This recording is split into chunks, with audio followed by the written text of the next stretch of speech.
We'll see how the evening rolls out, but now that you're all here, it'll be nice. I'm sure you might have got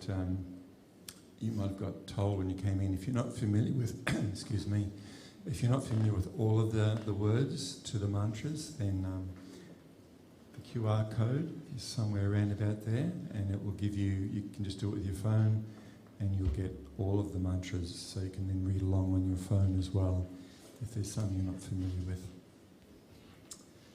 Perhaps like this first one, the first couple are a little longer. This is where we set the feeling for the evening. We pay our respects to our teachers and all of that. So we begin with these longer prayers or pranams, offering our respects.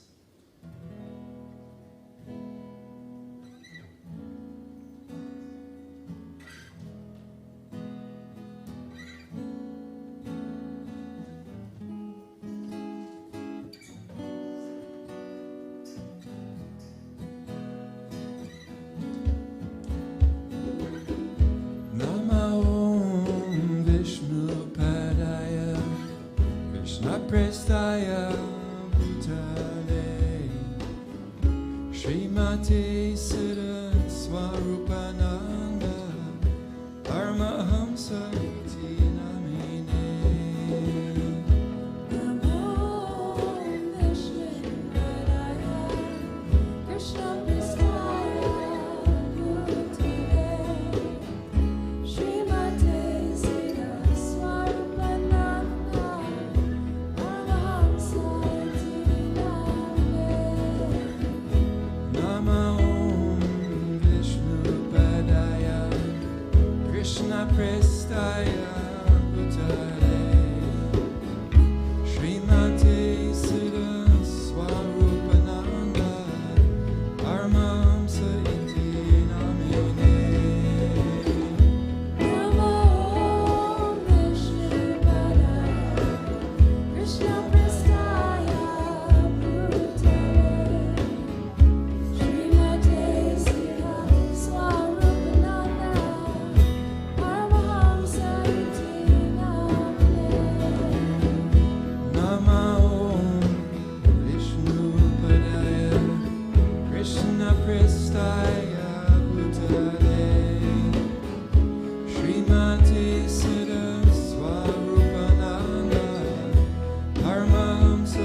another Sunday.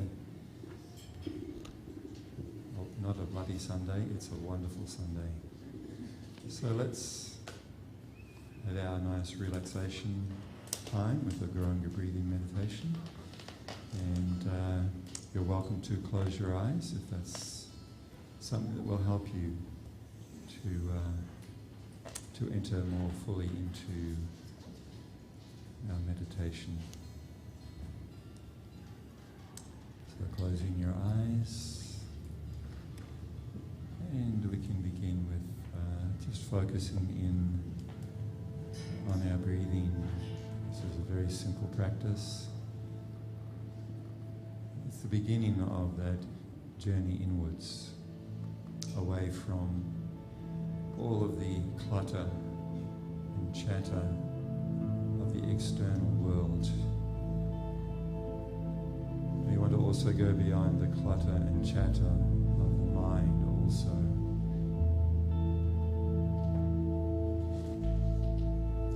We want to go to that transcendent place within us, our real nature, our true self. So just feeling that rhythm of each inward and outward breath.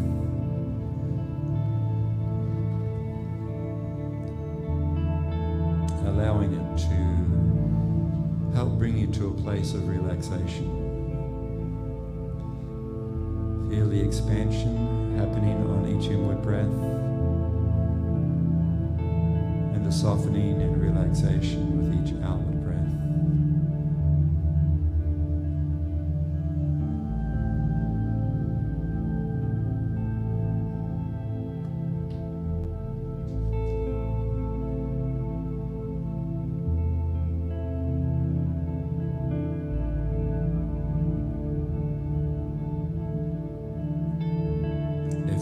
Your mind wants to take you on a journey somewhere else, and you recognize what's happening, you gently draw your focus back into our practice. And the mind chatter will be there in the background. We're not trying to push that away, we're not trying to stop it. It's okay for that to be there. Just acknowledge it, be aware of it.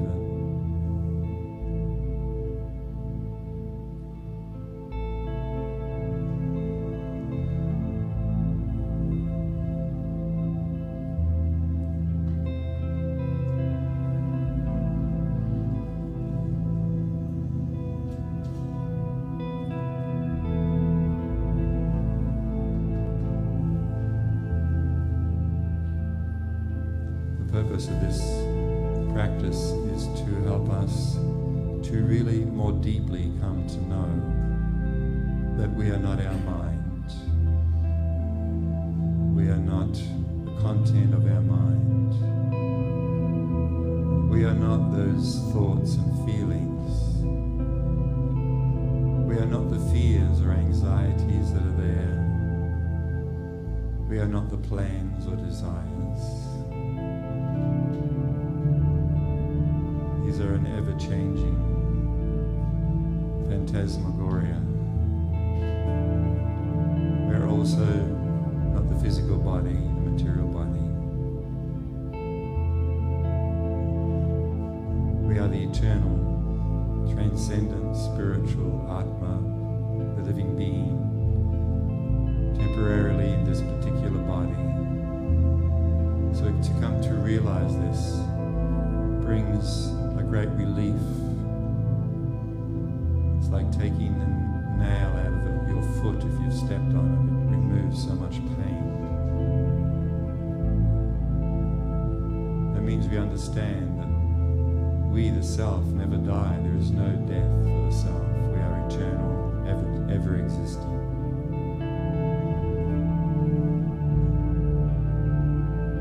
We don't have to follow the proposals of the mind, go down the rabbit hole of the thoughts and worries and fears. We can step back.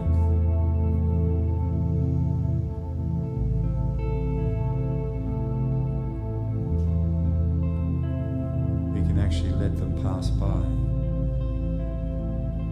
Just like you're standing or sitting on the shore of a stream that's raging, you are the peaceful and calm observer of that raging torrent.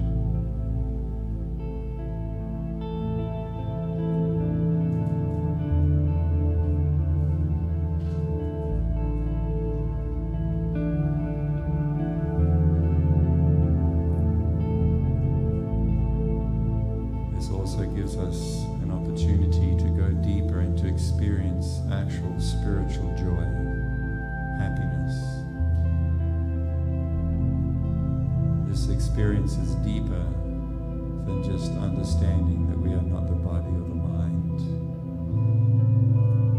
It brings us into touch and contact with the reservoir of the source of all joy, of all happiness, of all hope,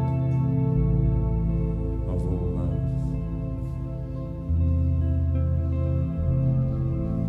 The Supreme Soul who is sitting there within our hearts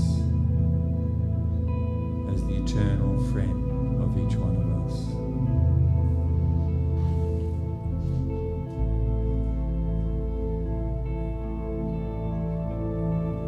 So in a moment we'll harmonize our breathing, and then starting on the third outward breath, we introduce this beautiful sound of the Garanga mantra, and we truly let go of all our troubles and worries and concerns, and spend this time with this friend within our heart through transcendental sound. So dive deep into this experience. Let us inhale together.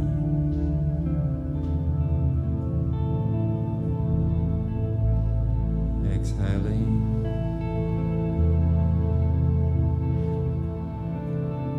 Inhaling.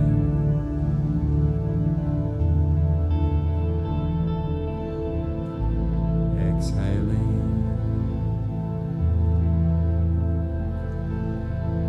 Inhaling.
tune tonight was going to be really mellow. So we picked these really mellow tunes. So you can just whisper a little bit. It'll be all right. And then when you nod off, it'll wake you up when it's time to go. No, it's very beautiful. We can hear you, just. And it's really beautiful and nice to hear. So again, welcome and thank you so much for coming. So we have a little bit of time now to try to open up and explore some of the treasures that underlie this practice. Someone put a question. To me? I was just going to tell you, this is amazing. You know what we spoke about last week? We spoke about spirit mediums and how they can communicate. I just felt there was a question in the room tonight. I seriously just had this feeling that there was going to be a question, and there you go. There it is.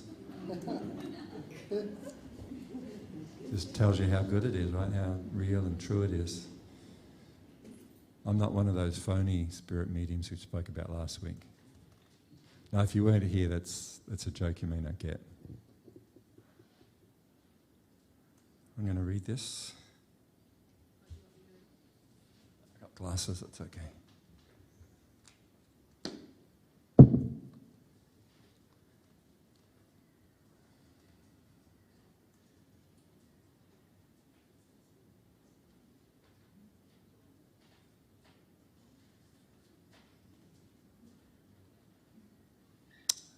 So the question from Facebook is about detachment.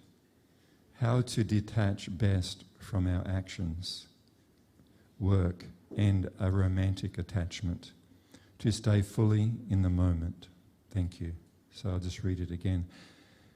A question about detachment. How to detach best from our actions, work, and a romantic attachment to stay fully in the moment. Thank you. Nama Om Vishnu Padaya Krishna Prestaya Bhutale Shrimati Siddha Swarupananda Paramahamsa Iti Namini Shri Krishna Chaitanya Prabhu Nityananda Shri Dvaita Gadadhara Shri Gaur Bhaktivinoda Hare Krishna Krishna Krishna Hare Hare Hare Rama Rama Rama Hare Hare.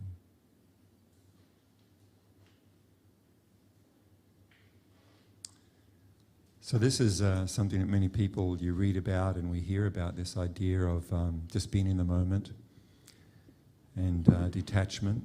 Why would we want to be detached from our work, from our romantic relationships, from the things that are happening in the world?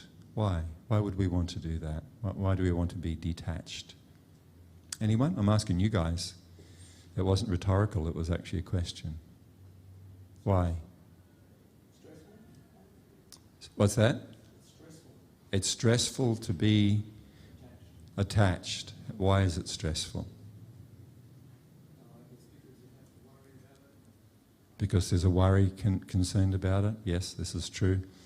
And is there also not pain sometimes, if not a lot of times, by being attached?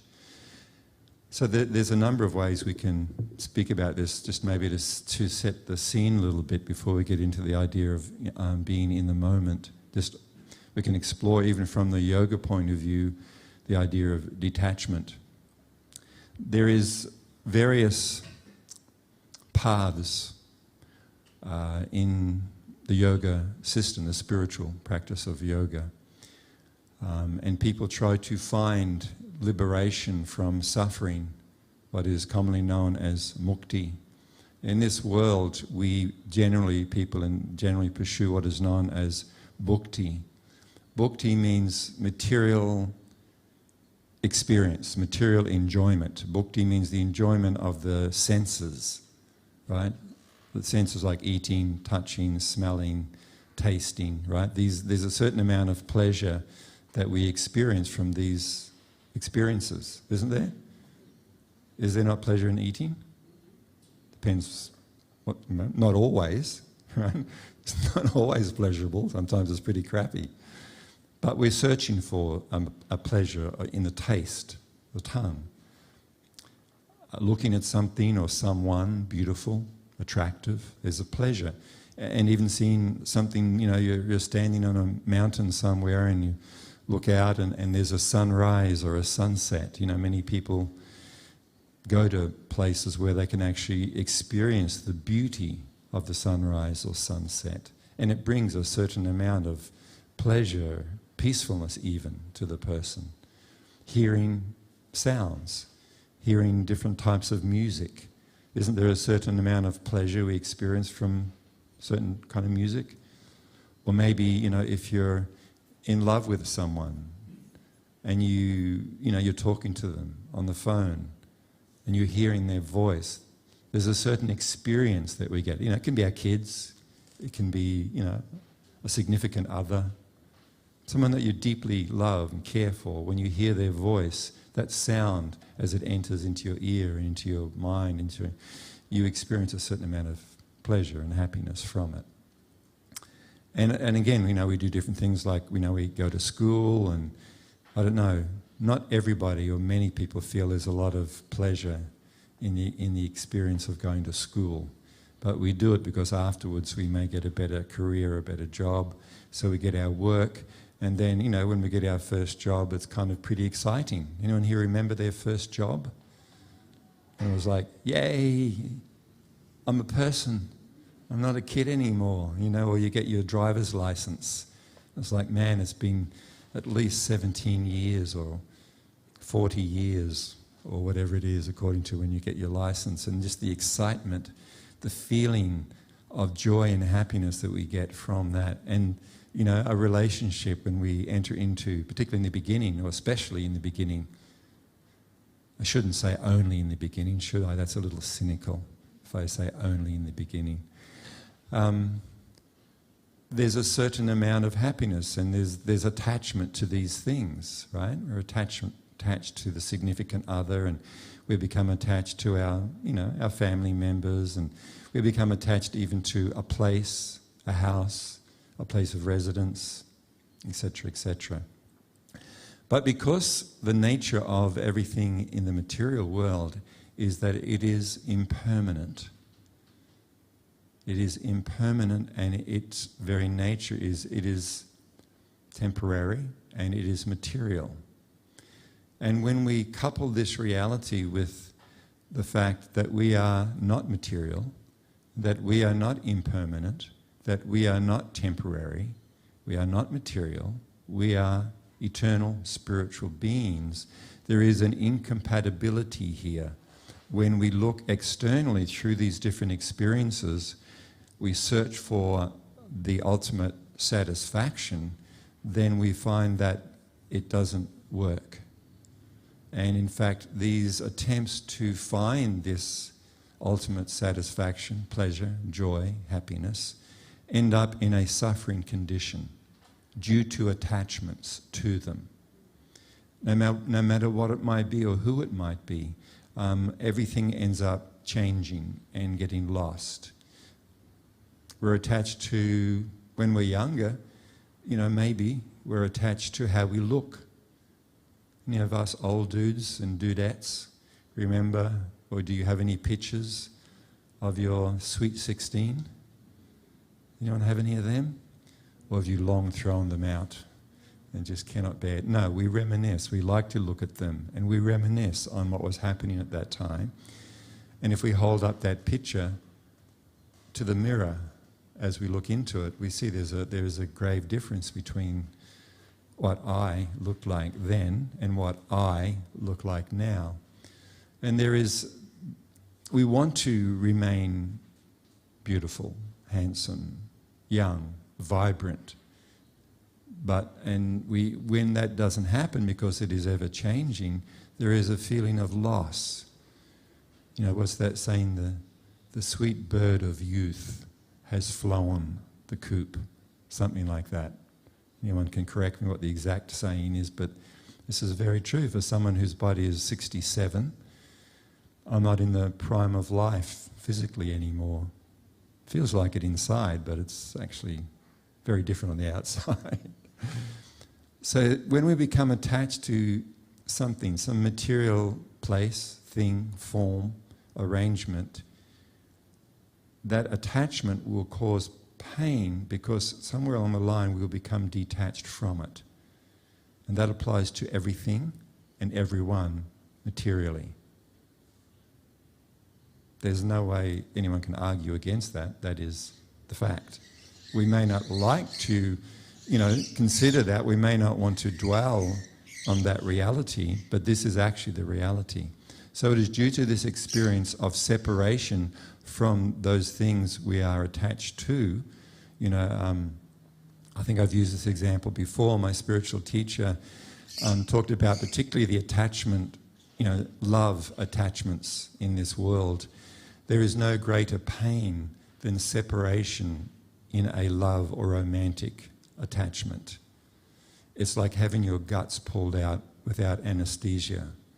It's like having your heart ripped out with no anesthesia at all. Has anyone been through anything like that?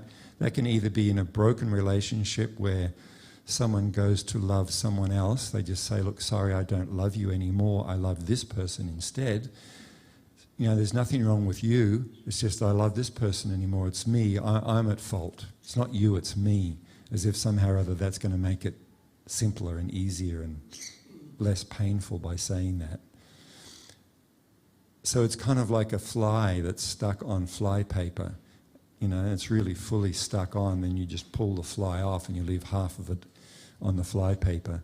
That's kind of the pain, and most of us have been through it, perhaps a number of times.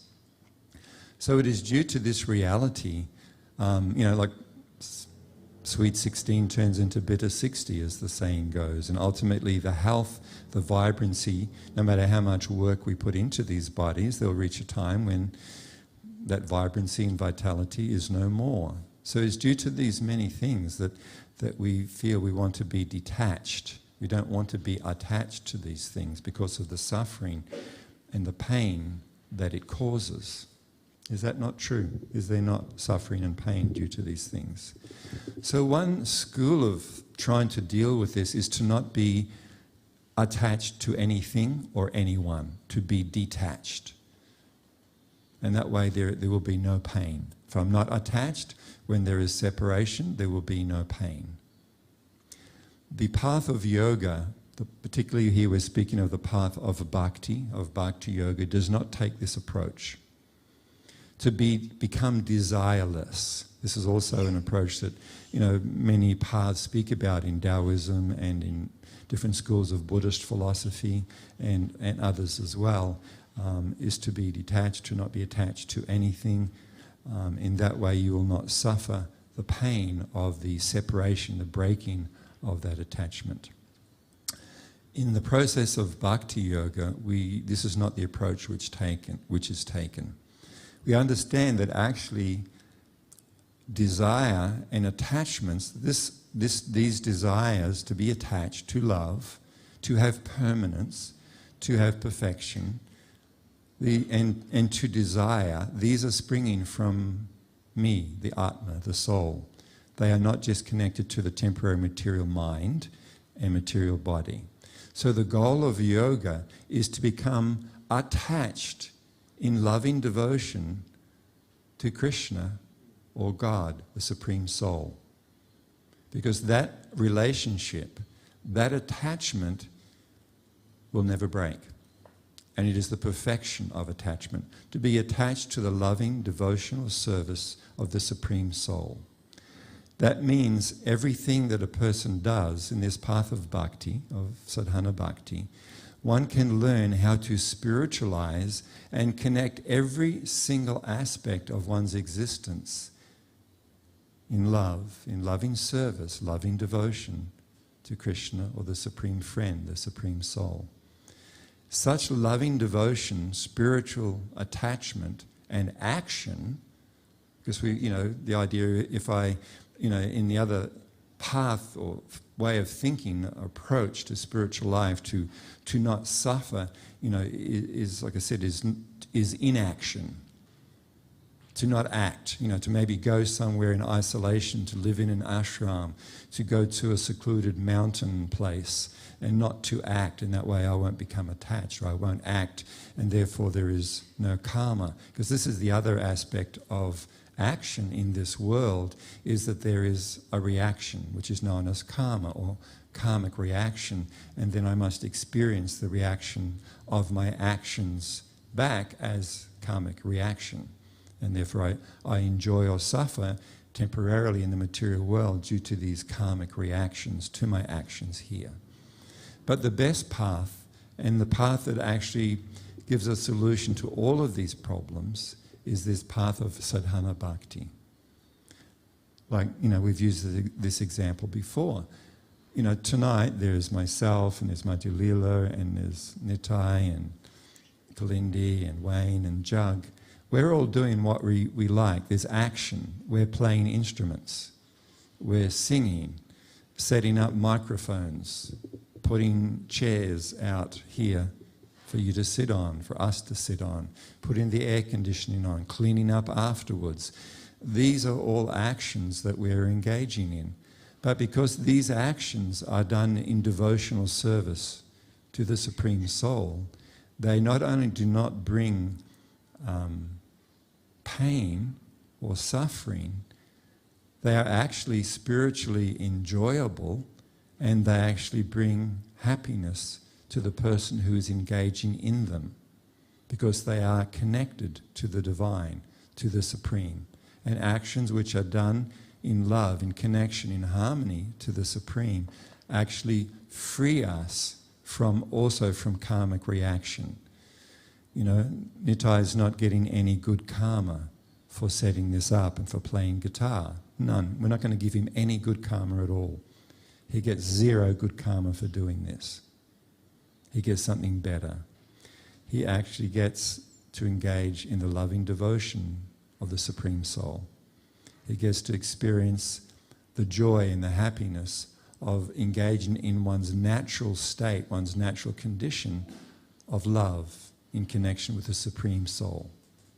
So this applies to every single thing that we do in life, is to learn the art of devotional service, the art of spiritualizing your whole existence.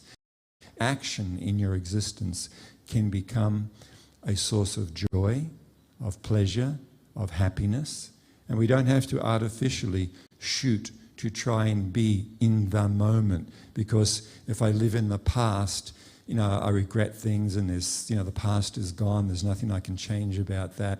And if I project into the future, then that's also, there's all these different desires and things and this and that may happen or may not happen. We only have this moment, as they say. So on the spiritual path, yes, let us use what we have, which is this moment.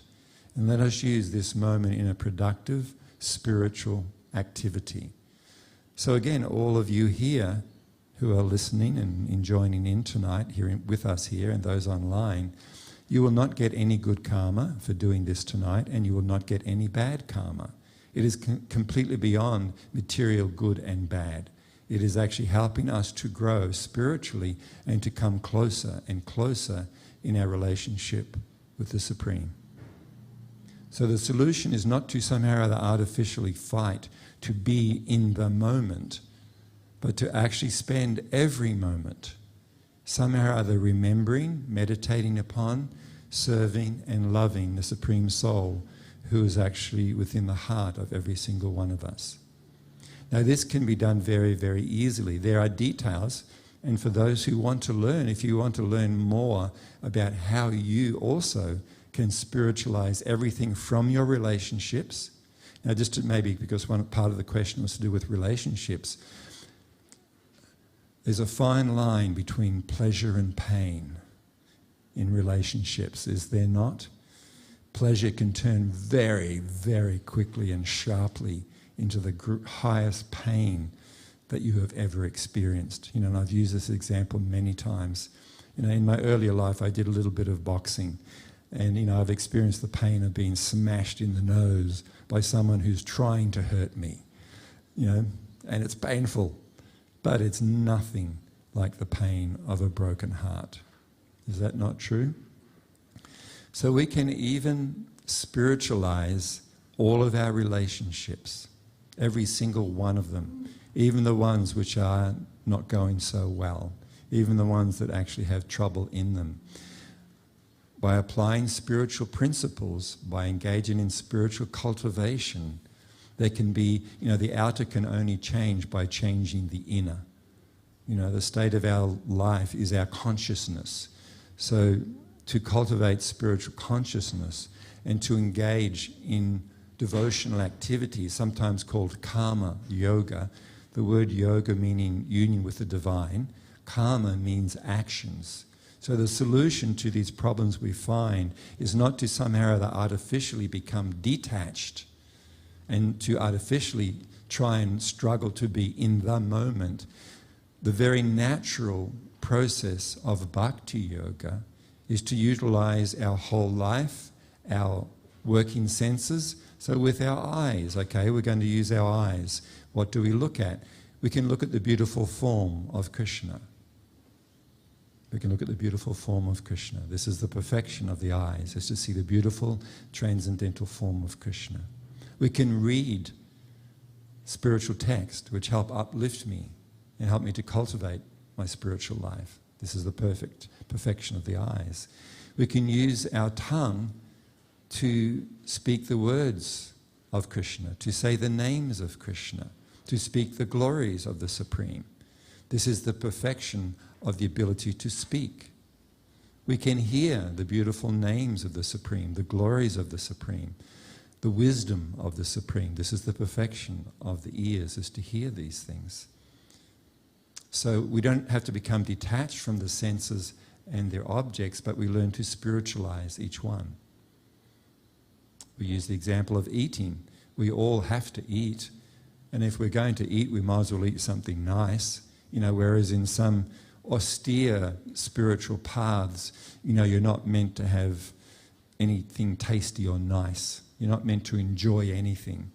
I remember a friend of mine who once lived in an ashram, a very rigid, or maybe not rigid's the right word, but in this particular yoga ashram, they would eat soup, no flavouring, just the vegetables and water, no salt, not even salt, because then you don't become attached to eating, you just eat because it nourishes your body. So we don't take that approach, luckily. What we can do is follow the instructions, what Krishna actually is requesting us in the Bhagavad Gita. Krishna says, if someone offers me with love and devotion, if it offers me with love and devotion, some fruit, flower, some water, or a leaf, I will accept it. So here's one way that we can actually practically engage in loving devotion through our actions. We all have to eat. Many of us eat 6 or 8 or 10 times a day, don't we?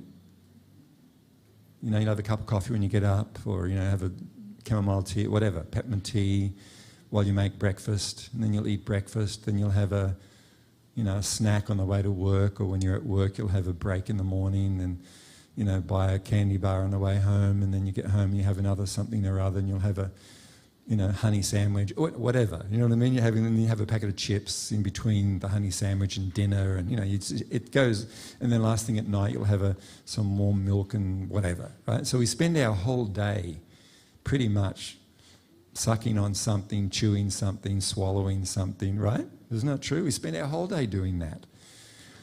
You can spiritualize that.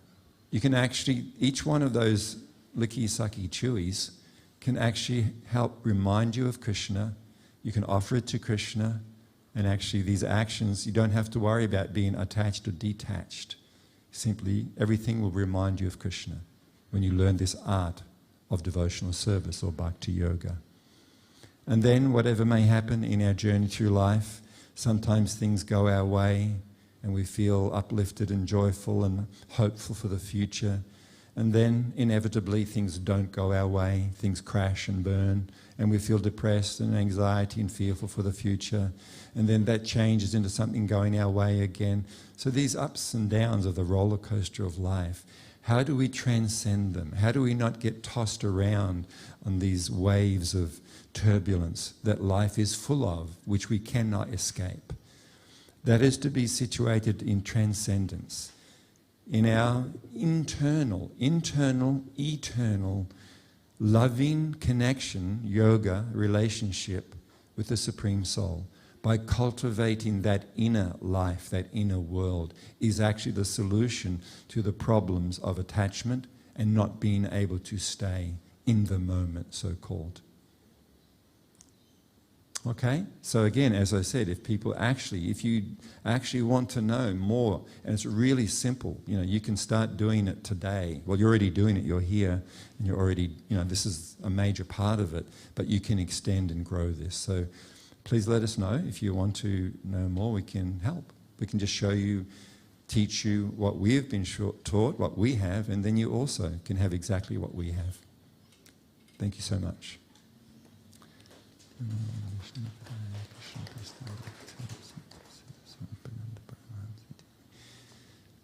So our destiny is in our hands. If you want to do it, if you feel there is some need, get in touch.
So beautiful. Thank you very much.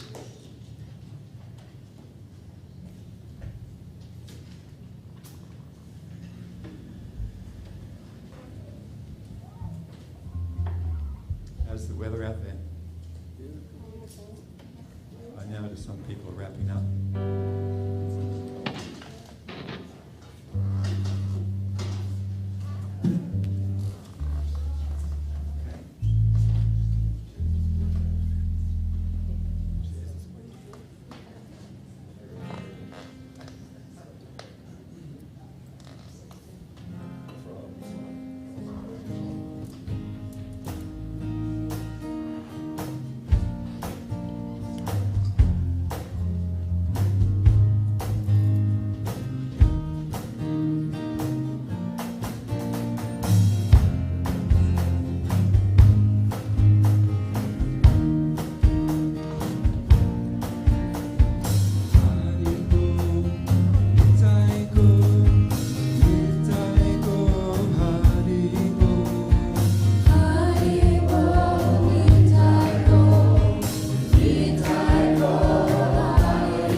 Again.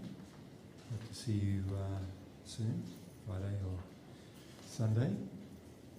And just a reminder, I'm always happy to catch up and have a chat, or if you have any questions you don't want to ask publicly but would like to sit down and just have a chat about them, then I'm very happy to do so. Have we got anything coming up? We're about 4 weeks away from opening our brand new, beautiful, luscious Kirtan and Yoga Centre. If we say it, it might become a reality. And you can all contribute if you like.